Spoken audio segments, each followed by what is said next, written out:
L-inkonsistenza tal-kap tal-Oppożizzjoni Simon Busuttil dwar il-paga minima kienet innotata minn persuni li ħadmu qrib il-Partit Nazzjonalista. Waqt il-programm One Week ta' nhar il-ġimgħa l-eks kandidat nazzjonalista Gejtu Vella qal li l-mod kif ftit jiem biddel il-ħsieb tiegħu Simon Busuttil dwar is-suġġetti hija ta' tħassib dan għaliex fi kliem Vella deċiżjoni bħal din teħtieġ dibattitu kostruttiv. Lilek, number one, innotajta, tu tħassbek jekk innotajta?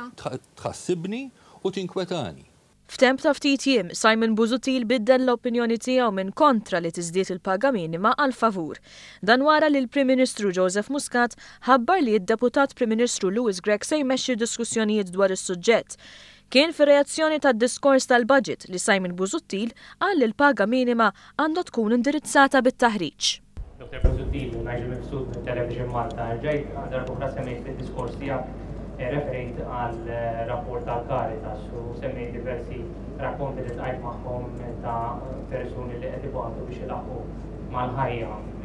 Madana kollu għadek m'għamilx commitment dwar il-paga minima jekk din għandix tiżdied il-pożizzjoni tiegħek dwar il-paga minima u jekk mhux lest li tintrabat minn issa li tolli il-paga minima skont kif rakkomandat mill-Caritas.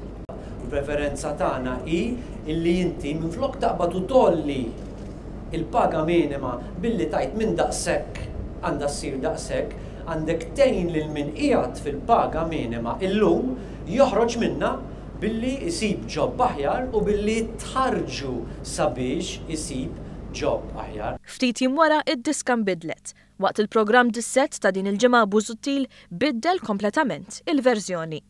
Iva jew le taqbel il-paga minima nazzjonali tiżdied bi 3.5% għal 3 snin wara xulxin kif jirrakkomandaw l-Alleanza tas Soċjetà Ċivili. Iva naqbel.